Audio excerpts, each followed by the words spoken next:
오늘 주시는 말씀을 통해 하나님의 은혜가 이 가운데 함께하기를 간절히 소원하겠습니다.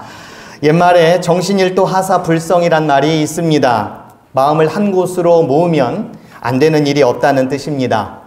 마음을 한 곳으로 모으려면 대단한 집중과 집념이 필요합니다. 허나 요즘은 이런 일들을 하기가 여간 쉽지가 않습니다. 엄청난 양의 정보와 뉴스를 쏟아내는 미디어의 발전은 우리의 오감을 자극시켜 무엇인가 정신을 팔리게 하고 그리고 집중하지 못하게 만듭니다. 그러나 혹자에 의하면 원래 인간은 집중을 할 수 있도록 만들어졌다 말합니다. 집중을 하지 못하는 이유가 있다면 마음이 모아지지 않기 때문이다 라고 그렇게 말을 합니다. 그래서 마음을 한 곳으로 모으면 집중이 되고 집중이 되면 보이지 않던 길이 보이고 그 길을 따라 앞으로 나아갈 수 있다라고 이렇게 말을 합니다. 이를 위해서는 그동안 진행되어진 우리의 삶의 패턴을 바꾸거나 변화시키려고 하는 작업들이 분명히 필요할 겁니다. 새로운 삶의 패턴에 대해 그리고 마음을 집중할 수 있는 길을 사도 바울은 우리에게 빌립보서를 통해서 가르쳐주고 있는데요. 그는 빌립보서 4장 6절과 7절에서 우리에게 이런 제안을 합니다. 아무것도 염려하지 말아라. 오직 모든 일에 기도와 간구를 해라. 그리고 감사하는 삶을 살아라. 그리하면 모든 지각에 뛰어난 하나님의 평강이 그리스도 예수 안에서 너희의 마음과 너희의 생각을 지켜주실 것이다 라고 그는 말씀하고 있습니다. 이번 한 주간 동안도 다양한 일들이 있었습니다. 우리나라는 물론 세상을 떠들썩하게 한 일들이 있었고 우리의 마음을 불안하게 하고 염려케 하는 일들도 많이 있었습니다. 물론 이와 비슷한 일들은 앞으로도 계속해서 생길 것입니다. 그렇다면 이러한 상황 속에서 우리가 지켜야 할 마음과 생각이 있다면 무엇일까? 이러한 삶의 어려움 가운데에서 우리는 오늘 말씀을 통해서 어떠한 마음을 가지고 또 어떠한 기도를 우리는 과연 이 세상 속에서 드려야 할 것인가 라고 하는 생각을 본문을 통해서 한번 생각해 보았습니다. 오늘 본문을 읽으면서 이 풍진 세상 속에서 우리가 지켜내야 할 마음과 생각은 과연 무엇이고 우리의 기도의 내용은 무엇이 되어야 하는지를 한번 살펴보려고 합니다. 오늘 본문은 로마 교회를 향한 바울의 마지막 권면이자 그동안 그의 사역에 정신이 고스란히 담겨져 있는 내용입니다. 따라서 이 글을 읽으며 우리는 어떤 마음과 생각을 지켜내야 할 것인가에 대해 도전하게 되고 기도하게 됩니다. 바울은 먼저 본문 15절과 16절을 통해 내게 주신 은혜, 이 은혜는 하면서 하나님의 은혜를 강조하고 있습니다. 사도 바울에게 은혜는 불가분의 요소이고 그의 인간됨과 사도됨의 정체였으며 그의 평생의 든든한 버팀목이자 의지였고 큰 위로였습니다. 그러기에 바울은 나의 나된 것은 하나님의 은혜였다라고 고린도전서 15장 3절을 통해 분명하게 고백할 수 있었습니다. 바울은 로마 교회에 방문한 적이 없습니다. 따라서 이 편지는 얼굴 한번 보지 못한 로마의 성도들에게 글을 쓰고 있는 것입니다. 어떤 말로 이들의 신앙을 돕고 어떤 글로 이들을 위로할까? 바울은 편지를 쓰면서 고치고 또 고치고 했었을 것입니다. 다른 어느 지역의 성도들보다도 교육적인 수준이 높고 인성이나 감성도 한 차원 높았던 이들에게 어떠한 가르침과 교훈을 줄 것인지에 대해 그는 고민하고 또 고민했었을 것입니다.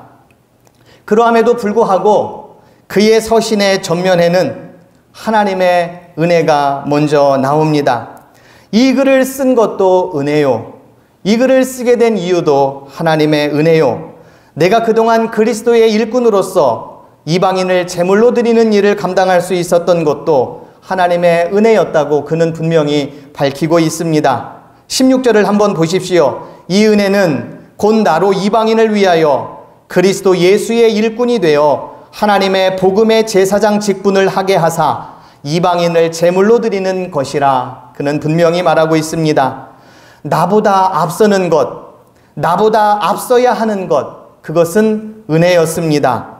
은혜가 임하여 내가 있고 은혜가 있으니 나다운 내가 될 수 있었던 것이었습니다.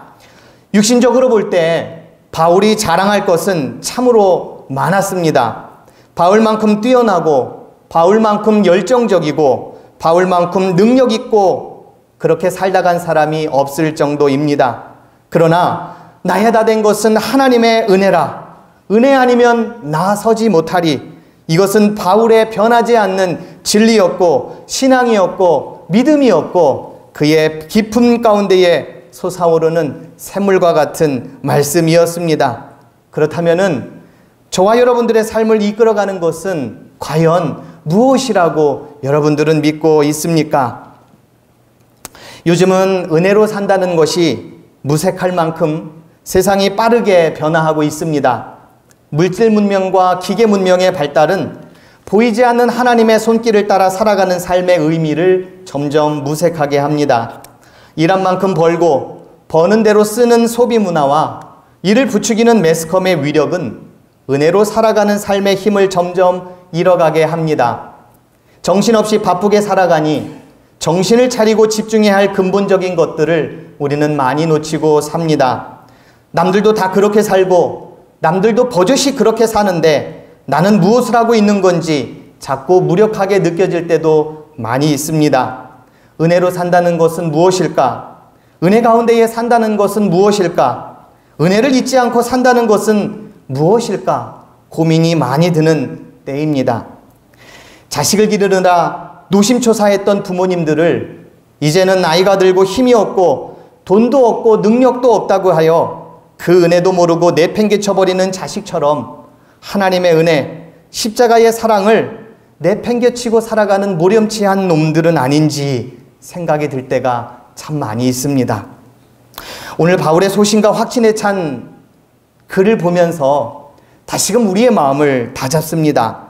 하나님께서 내게 주신 은혜로 말미암아 더욱 담대히 너희에게 썼노니 이 은혜는 하면서 분명하신 하나님의 은혜를 자랑스럽게 이야기하고자 했던 사도 바울의 마음과 그의 생각을 다시 한번 우리가 깊이 있게 묵상해 보아야 할 것입니다.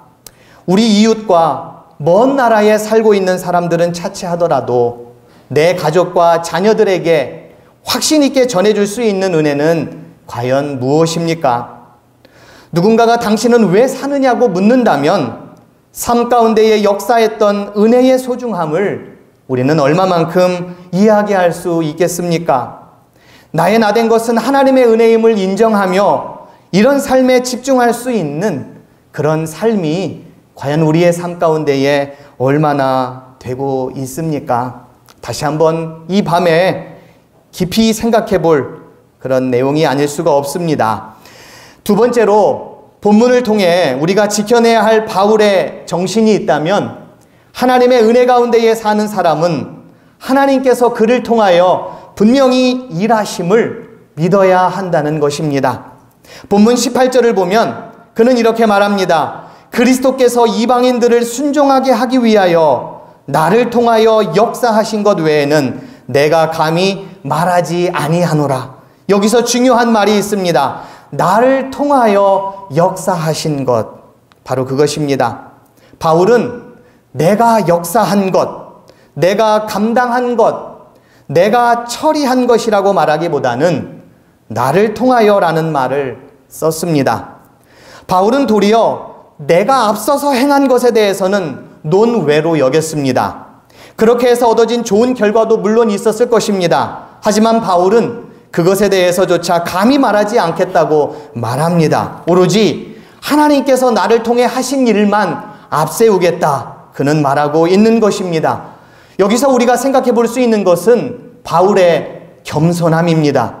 나를 앞세우지 않고 나를 자랑하지 않고 나를 치장하지 않고 오로지 나를 통해 역사하신 하나님의 그 은혜만을 깊이 있게 여겼던 그의 겸손함을 우리는 읽어볼 수가 있습니다.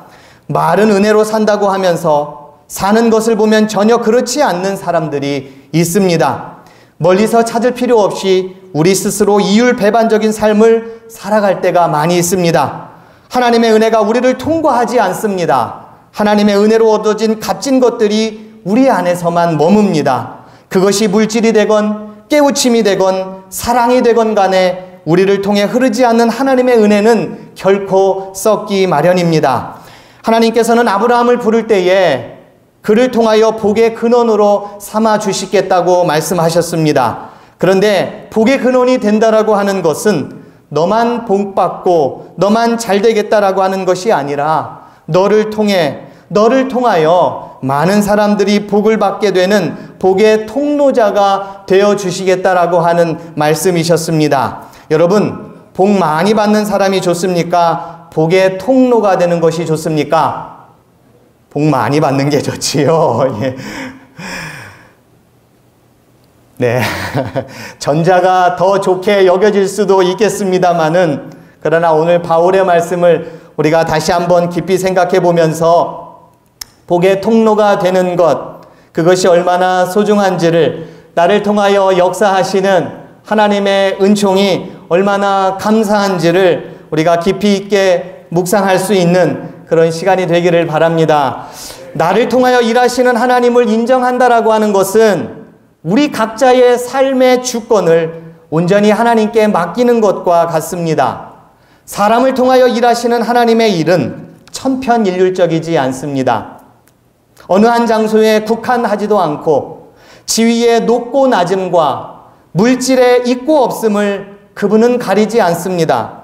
남녀노소의 구별도 없고 인종의 구분도 그분은 가리지 않고 사람들을 통하여 일하십니다. 때문에 중요한 것은 우리가 어떤 자리에 있든지 간에, 내가 어떤 형편에 놓여 있든지 간에 내가 중심이 아니라 하나님의 주권이, 하나님의 다스리심이 중심이 되고 그러한 삶에 우리를 맡겨야 한다라고 하는 것입니다.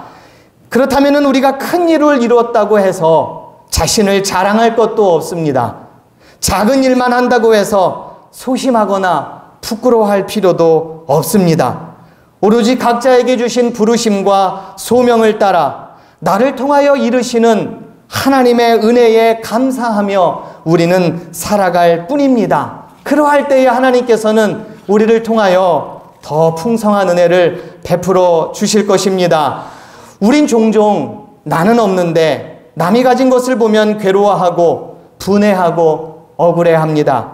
나도 남처럼 살아보겠다고 애를 쓰고 또 애를 쓰다 보면 지치고 결국에는 내가 가진 것도 잃어버릴 때가 종종 있습니다.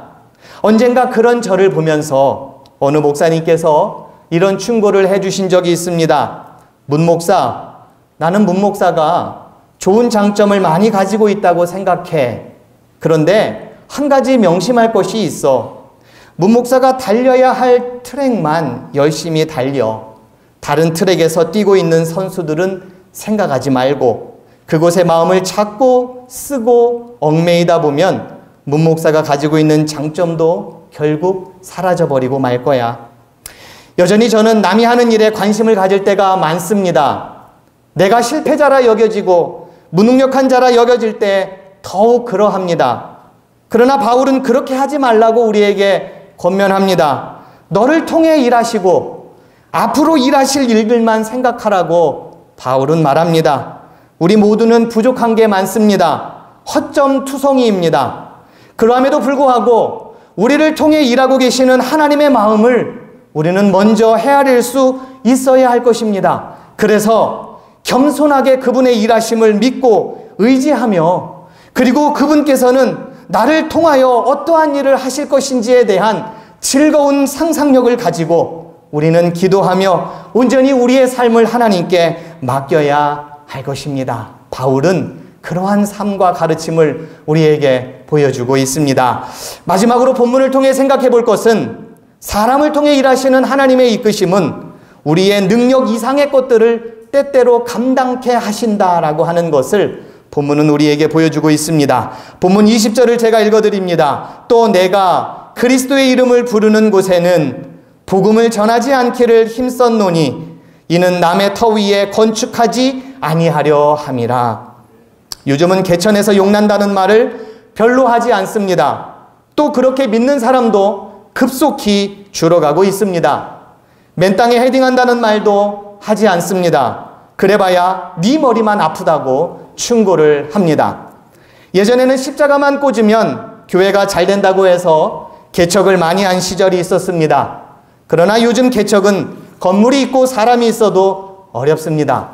그래서 통계에 의하면 개척자의 수가 거의 없습니다. 물론 개척의 목적과 이유가 성장에만 있다면 그 개척은 불을 보듯 뻔합니다. 그러나 다른 목적과 소신에 의해서 개척을 한다면 그것은 가능하고 또 필요하다고 여겨집니다. 그러나 어렵다는 사실을 저는 제 주변 지인들을 통해 많이 확인했습니다.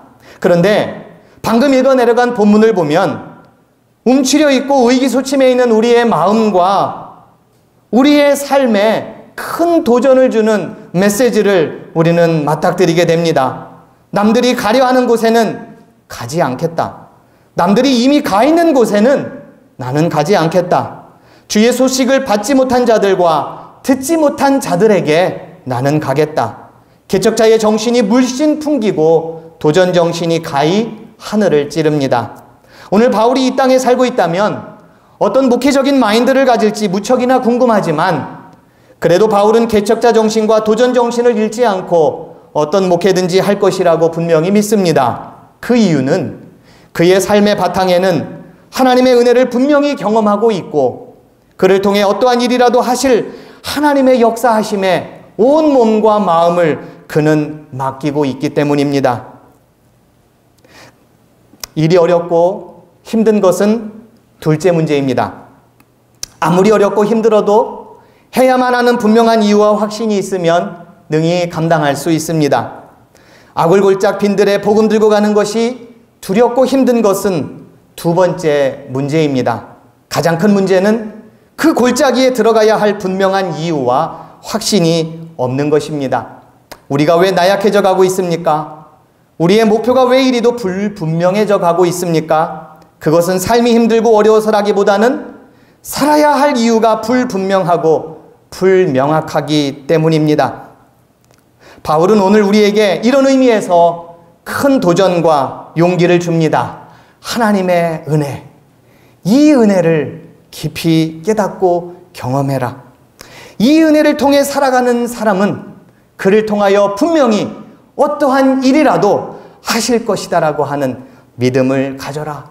그리고 좀 더 야망이나 욕심이 아니라 하나님 앞에서 열정을 가지고 열심을 가지고 남들이 가려 하지 않은 곳에 감히 가려고 하는 그런 용기 또한 가져보아라. 그는 우리에게 말씀해주고 있습니다. 일찍이 미국에서 한국의 의료 선교사로 온 로제타 셔울드 홀이라고 하는 여사가 있었습니다. 그는 한국에 온 이후 의료 선교와 교육, 특별히 여성 의료 교육에 큰 열정을 쏟았습니다. 그녀의 덕을 보지 않은 한국인은 단 한 명도 없을 정도로 그의 사역은 큰 영향력을 끼쳤고 참으로 소중했다고 합니다. 남편과 큰 딸을 병으로 잃어야 하는 아픔도 있었지만 그의 사명은 그 후에도 계속되었고 한국인 최초의 여성 의사인 김점동을 배출하기도 했습니다. 그녀는 왜 안락했던 가족과 조국을 떠나 가난하고 옛 구습에 찌든 조선 땅에 왔을까? 그녀가 선교를 본격적으로 결심하게 된 계기는 당시 미국의 최초의 여성 신학교를 세웠던 메리 라이언의 글을 통해서였습니다. 인류에 봉사하려거든 아무도 가려 하지 않는 곳으로 가라 라고 하는 이 말 때문이었습니다. 이번 한 주도 참 많은 소식이 아까도 언급했습니다마는 있었습니다.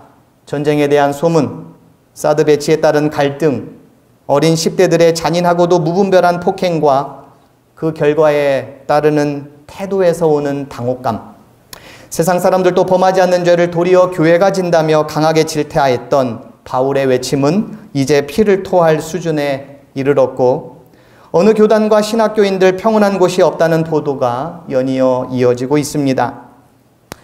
하지만 어쩌면 형제 눈에 있는 티는 보면서 내 눈에 있는 들보는 보지 못한다고 우리 모두의 잘못도 참으로 큽니다. 이럴 때에 우리는 어떠한 마음과 또 어떠한 생각을 다시금 다잡아야겠습니까? 이 모든 일의 근원이 도대체 무엇입니까? 우리의 마음이 많이 흩어져 있는 것 아니겠습니까? 그렇다면 흩어졌던 이 마음을 다시금 모을 수 있는 그런 길이 있다면 과연 무엇이 있을까? 오늘 사도 바울은 세 가지로 우리에게 길을 열어 주었습니다. 하나님의 은혜를 기억하고 하나님의 은혜를 경험하고 하나님의 은혜를 늘 깨달아가며 살아갈 것을 우리에게 요청하고 있고, 하나님의 은혜를 머금어 살아가는 사람은 그 어떤 일을 하든지 간에 그것이 크고 작음을 떠나 그를 통하여 일하실 것이다라고 하는 분명한 믿음과, 그리고 어쩌면 우리가 전혀 가보지 못한 길, 가고는 싶었으나 두려워서 가보지 못한 길, 가야만 하는데 염려가 돼서 가보지 못한 길을 우리로 하여금 가게 하셔서 하나님의 일을 감당케 하실 것이다 라고 하는 그 믿음과 용기 또한 가질 것을 우리에게 권면하고 있습니다. 이러한 사도 바울의 말씀과 가르침을 우리가 다시 한번 생각하면서 이 시간 기도를 통해 우리가 가야 할 길이 무엇이고 우리가 기도할 것이 무엇인지를 우리가 다시 한번 깨닫고 하나님의 은혜 속으로 들어가는 이 밤이 되시기를 주님의 이름으로 기도드리겠습니다. 기도하시겠습니다.